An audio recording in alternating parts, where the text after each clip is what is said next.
Oke, selamat sore teman-teman semua.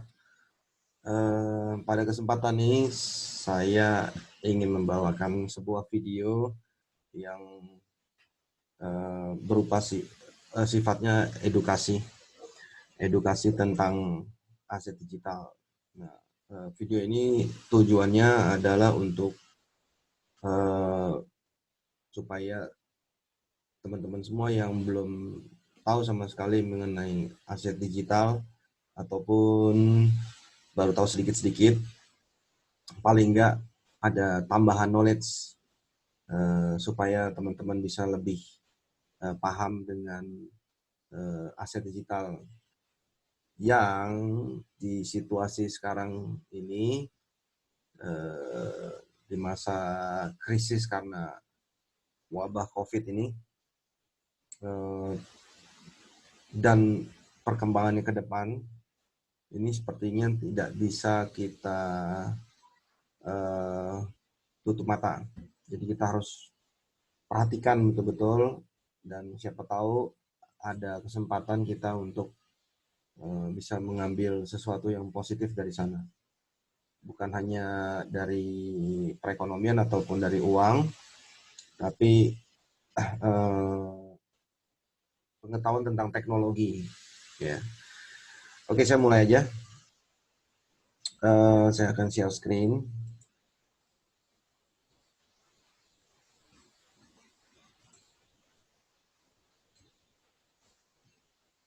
Ya, jadi judulnya adanya How to Get Financial Tipping Point in Digital Era. Jadi kita ini kan memang era digital ya. Jadi bagaimana sih mengambil financial tipping point di digital era gitu ya. Nah, sebelumnya saya akan jelaskan apa itu financial tipping point secara singkat. Jadi ada era-eranya, di mana jika seseorang di era tersebut bisa mengambil posisi di waktu-waktu momen awalnya, maka orang tersebut biasanya akan mendapatkan financial tipping point, lompatan finansial yang luar biasa. Terutama era sumber daya alam, di mana zaman dulu, kalau kita nonton film Crazy Rich Asian ya, di mana ada seseorang yang zaman dulu kakeknya itu beli-beli tanah di Singapura gitu ya, masih murah-murah. Sekarang ya mereka jadi super miliarder lah. Demikian juga era industri, yang orang-orang yang dulu-dulu awal-awalnya membuat pabrik untuk memproduksi beberapa produk yang menjadi kebutuhan, itu juga sekarang menjadi taipan-taipan dan konglomerat ya. Jadi mereka memiliki tipping point dari kesadaran tentang era di zamannya. Nah, kemudian era internet juga eh, melahirkan banyak orang-orang kaya baru, termasuk ada juga yang di Indonesia ya.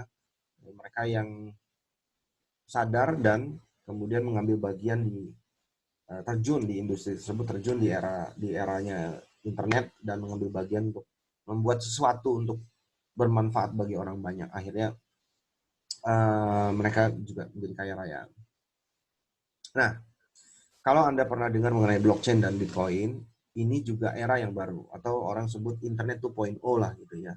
Jadi lahirnya blockchain itu seperti lahirnya internet. Simpelnya gini, internet itu memberikan solusi dalam orang bertukar informasi atau mengirim informasi gitu ya. Tapi dalam mengirim atau bertukar nilai itu belum ada. Nah, blockchain lahir itu memberikan solusi itu. Jadi dalam pertukaran dan mengirim nilai, terutama nilai dalam hal ini adalah nilai uang ya, nilai manfaat ekonomi, blockchain menjadi sebuah teknologi yang merevolusi dunia ya. Dan karena sifatnya desentralisasi, ini menjadikan blockchain dengan mata uang pertamanya yaitu Bitcoin menjadi sesuatu fenomena di era tersendiri ini, eranya blockchain ini ya. Dan sekarang trennya semakin luar biasa di seluruh dunia. Nah, jadi kalau boleh dibilang Bitcoin itu seperti emas digital aja sebenarnya. Kenapa Bitcoin punya nilai itu karena Satu adalah kebermanfaatan atau teknologi, ya. Jadi orang dulu kalau mengirim uang kan sebatas sebelumnya kita hanya tahu pakai remittance seperti Visa, Master gitu ya, perbankan lah ya. Nah, sekarang orang bisa ngirim menggunakan teknologi blockchain dengan mata uang Bitcoin itu dengan secara digital mengirimkan nilai tersebut dengan keuntungan apa manfaatnya sepersekian detik langsung masuk, jadi nggak lama gitu ya, tidak harus ada jeda waktu berhari-hari gitu atau berapa jam, 24 jam, 48 jam atau berhari-hari, nggak perlu. Kemudian kalau menggunakan remittance itu ada biaya potongannya. Nah, di transaksi blockchain kalau kita ngirim Bitcoin itu ada nilainya tapi kecil sekali dan jauh lah kecil sekali. Mungkin let's say kalau kita ngirim uang misalnya berapa ya, 100 juta pakai remittance pada umumnya, itu mungkin potongannya bisa mulai dari 2% sampai 10% ya. Nah, kalau pakai menggunakan teknologi blockchain, ini kecil sekali. Mungkin kalau dirupiahin itu nggak sampai 20.000 lah gitu ya. Dan cenderung kalau pakai persentase kan makin besar kita kirim uangnya, karena persentase ya berarti nilainya makin kecil. Kalau ini enggak ya, jadi mereka punya fee tapi kecil sekali, dan fee itu adalah untuk miners Bitcoin yang tidak saya jelaskan pada video kali ini untuk mendapatkan hasil Bitcoin dari program mining ya di eranya gitu. Tapi saya tidak jelaskan mengenai mining Bitcoin. Nah, ini contoh salah satu video yang saya ambil dari YouTube CNN Indonesia, dan ini di tahun sebelum eranya mata uang selain rupiah itu masih boleh diperbolehkan untuk menjadi alat tukar atau alat transaksi, alat bayar gitu ya. Nah, ini videonya ada di kafe di Bali. Memang setahu saya di Indonesia waktu itu banyak transaksi Bitcoin itu awal-awalnya di Bali karena memang banyak turis asing di sana, dan Bitcoin itu menjadi salah satu solusi karena pembayaran dari mata uang asing ke merchant di Bali itu jadi lebih mudah gitu ya. Jadi kalau Anda lihat di sini orang tinggal scan aja, seperti kalau era sekarang malah sebenarnya teman-teman udah biasa pakai OVO ya, zaman dulu belum terbiasa. Sekarang udah ada GoPay, udah ada OVO, harusnya lebih terbiasa lagi gitu ya. Nah, kemudian ini di Jepang. Di Jepang itu tahun 2016 Jepang sudah menetapkan Bitcoin sebagai mata uang resmi, gitu ya, mata uang resmi. Jadi intinya di Jepang tuh boleh bayar pakai yen atau boleh bayar pakai Bitcoin. Bahkan beberapa merchant, most of them sih saya lihat memberikan diskon-diskon yang cukup fantastis dengan pembayaran menggunakan Bitcoin. Ya, dan Jepang tuh udah biasa. Memang negara yang cukup maju teknologinya ya, salah satu yang pionir dalam hal teknologi. Jadi di Jepang udah jadi mata uang resmi. Gitu ya. Nah, kemudian masih membahas kebermanfaatan dengan Bitcoin atau pengirimannya. Kalau Anda bisa lihat, ini orang ngirim uang ke seluruh dunia, ke negara manapun, asal ada wallet address-nya. Seperti kita ngirim sesuatu lewat email, itu yang tadi saya bilang, kalau internet ngirim informasi pakai email, ini pakai blockchain. Jadi kita ngirimnya bukan email, tapi ngirimnya nilai. Dan itu cepat sekali, langsung berkurang ya, kirim 1 Bitcoin langsung berkurang. Anda bisa lihat di situ, cepat sekali dibanding dengan tradisional banking yang sekarang. Oke, kemudian ini juga ada salah satu contoh di beberapa negara, di Thailand juga ada, kemudian di Malaysia juga ada, bahwa ada ATM yang sudah memprovide untuk menarik cash. Ya, kalau kebetulan Anda lagi main di negara tersebut, nanti ya setelah kita bisa traveling lagi, Anda bisa scan, masukkan jumlahnya, kemudian Anda mau mata uang apa ya, tinggal very easy, user friendly, begitu Anda masukkan, dia bisa langsung keluar di mesin ATM tersebut. Bahkan saya juga punya video yang nanti pada lain kesempatan saya tunjukin atau saya kirim di grup ya. Ada ATM di Thailand yang dari banking tertentu ya, itu banyak banget yang sudah memprovide. Ya, kita melihat di video ini, tariknya rupiah lagi ya. Kalau nggak salah di Malaysia ini tariknya rupiah, naik 200.000 keluar dari mesin ATM. Jadi, this is the era of blockchain in Bitcoin. Very simple to exchange your value of money. Gitu ya. Nah, ini juga kalau kita mau jual juga gampang gitu loh. Mau jual juga gampang. Ya, kita mau buy or sell itu gampang, mau cash out, mau ambil. Ini ATM di beberapa negara. Bahkan di Swiss, di video dari Courtesy of Coin Telegraph ya, salah satu kota kecil di Swiss itu sudah menjadi crypto town ya, dan Swiss adalah salah satu negara yang very open to cryptocurrency, terutama Bitcoin gitu ya. Dan bagaimana dengan regulasi gitu ya, dengan regulasi di beberapa negara seperti tadi saya bilang Jepang sudah menerima Bitcoin sebagai mata uang.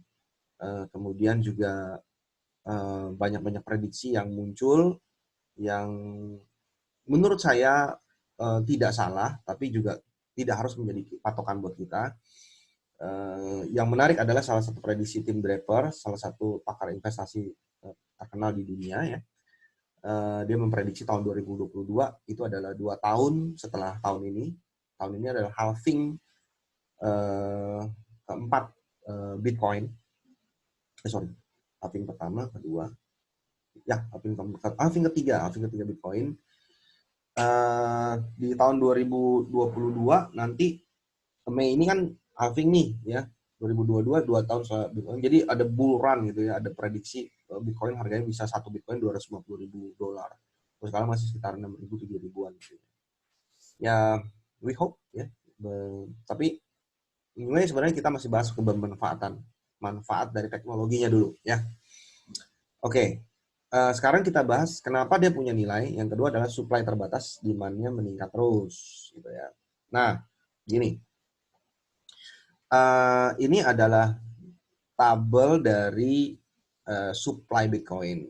Saya tidak akan jelaskan detail pada video kali ini. Nanti Anda bisa private session dengan saya, bisa kontak secara japri. Tapi intinya begini, awal muasalnya tahun 2009 ya, tahun pertama, kemudian dia halving di 2012-2013 di pertengahan, dia halving, kemudian dia halving lagi di 2016-2017. Nah, nanti kita kan halving ketiga itu sebenarnya antara Mei dan Juni inilah mereka halving. Kalau nggak salah ada countdown-nya juga, countdown untuk menuju halvingnya. Nah, di setiap halving ini, apa yang dilakukan adalah protokol programnya Bitcoin ini memotong supply Bitcoin ini menjadi setengah. Makanya disebut halving, setengah. Jadi kalau setiap 10 menit dari awalnya dulu ada 50 Bitcoin yang bisa kita tambang, yang udah sangat gampang kita dapatkan, dan makanya harganya murah, itu belum ada nilainya, belum ada manfaat teknologi yang bisa dirasakan orang banyak. Waktu itu harganya murah sekali, jadi nggak ada nilainya lah gitu ya. Kemudian begitu terbukti ada transaksi yang bisa digunakan untuk Bitcoin bisa digunakan untuk transaksi, dan mulai banyak orang menggunakan juga teknologi blockchain dan Bitcoin ini, kemudian pada saat halving pertama itu mulai naik ya. Nah, terus kemudian di halving kedua itu juga sempat begitu halving 2017, kalau kita tahu semua di Indonesia kaget ya, tiba-tiba menjadi 200 sampai 300 juta satu Bitcoin gitu ya. Wow gitu. Jadi apa yang terjadi nanti di halving ketiga gitu loh. Nah, kenapa? Saya nggak tahu mau berapa naiknya. Tapi yang jelas setiap halving, karena supply-nya turun, demand sementara permintaan, artinya teknologi ini semakin lama semakin diketahui orang dan dipakai orang gitu di seluruh dunia. Yang pakai tambah banyak, yang demand, yang minta tambah banyak, tapi supply-nya dibikin kecil gitu, dibikin sedikit, jadi pasti tambah mahal. Makanya ini disebut emas digital, sama kayak dulu gold rush zamannya cowboy gitu. Saya nonton film cowboy itu Ini kayaknya ngayak emas di sungai itu gampang banget dapat emas itu. Terus ditambang ya, sekarang tambang emas ya tidak semudah itu gitu. Kurang lebih seperti itu. Tapi permintaan emas ya makin banyak gitu ya. Jadi demand Bitcoin itu kalau bisa dilihat di blockchain-nya sendiri itu semakin naik, nggak ada yang semakin turun gitu ya. Supply-nya makin turun gitu. Makanya harganya makin naik ya. Punya nilai lah intinya. Oke. Jadi ada manfaat teknologi dan supply demand ya. Kenapa Bitcoin punya nilai? Kemudian beberapa negara maju juga sudah mengakui dia sebagai komoditi. Ada negara yang mengakui dia sebagai mata uang, tapi ada juga yang baru mengakui dia sebagai komoditas. Nggak apa-apa gitu, komoditas kan artinya memang diakui. Cuman memang tidak bisa bayar transaksi kita dengan komoditi, tapi kita bisa perdagangkan gitu ya. Nah, di Indonesia sendiri sudah diatur. Jadi yang mengatur di negara kita adalah Bapepti, karena Bitcoin dan cryptocurrency yang lainnya itu masuk kategori komoditas bursa berjangka. Jadi nggak ada hubungannya sebenarnya dengan OJK dan lain-lain, tapi lebih ke Bapepti. Jadi legal, tapi ya memang ini komoditas gitu. Berarti Bitcoin nggak ilegal dong kalau nggak bisa dipakai alat bayar? Bukan. Jadi contoh gini lah, Anda mau pergi ke restoran atau ke hotel bintang 5 pun, Anda bayar pakai US dollar kan nggak bisa. Anda bayar pakai emas nggak bisa. Gitu. Itu kan komoditi. Gitu. Yang Anda bisa bayar di negara ini cuma rupiah. Gitu. Bukan berarti Bitcoin itu tidak resmi. Gitu.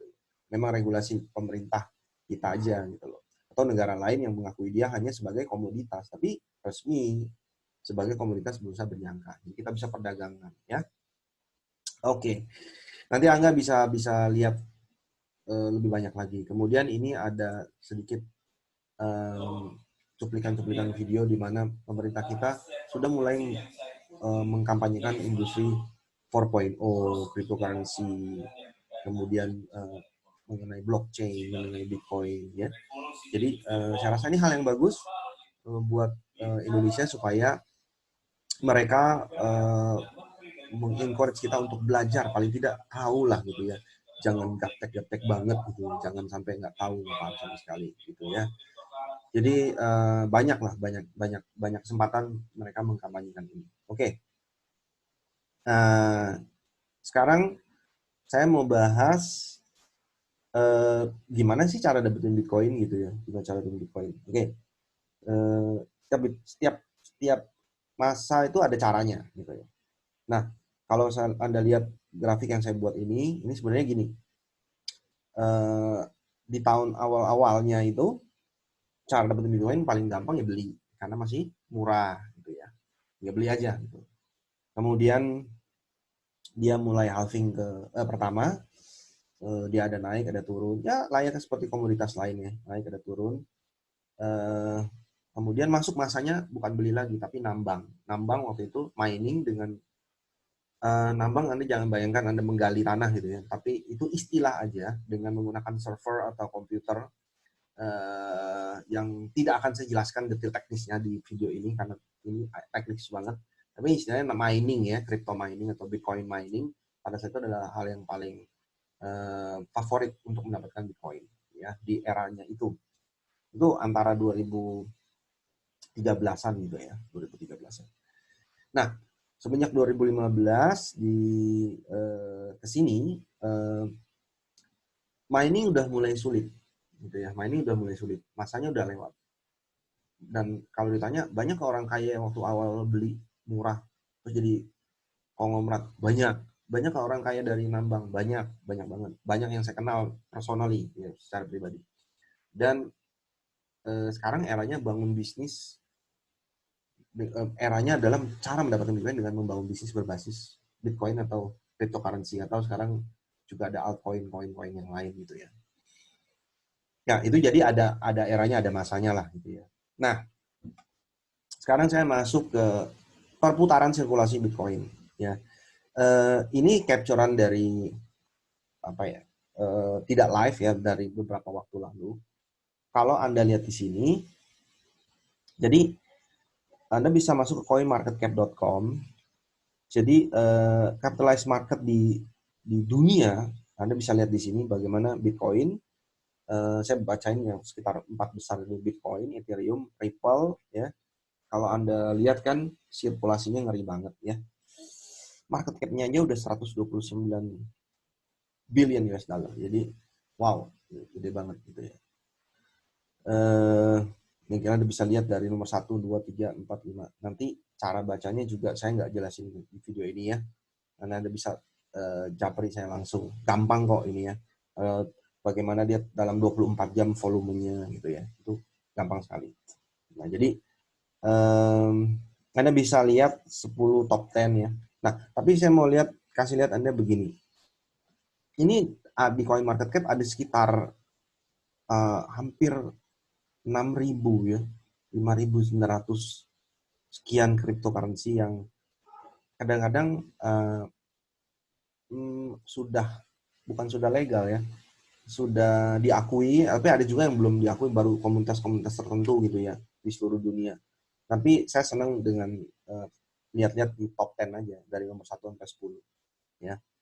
Nah, nanti cara bacanya saya akan jelaskan di kesempatan lain. Nah, bagaimana itu bisa bersirkulasi cryptocurrency-nya itu lewat marketplace. Saya tidak akan cerita detail juga mengenai marketplace, tapi marketplace intinya adalah crypto exchange, sama kayak money changer kalau mata uang fiat atau mata uang kertas. Crypto exchange ini di seluruh dunia ada. Indonesia salah satu negara yang keren menurut saya karena peran pemerintah cukup signifikan dalam industri kripto ini, dan kita cukup berbangga punya Indodex ya, Indonesian Digital Asset Exchanger yang resmi, yang terpercaya, so far juga menjadi acuan untuk exchange kripto di Indonesia gitu. Nah, itu Indonesia. Kalau dunia yang paling besar masih dipegang volumenya adalah Binance gitu ya.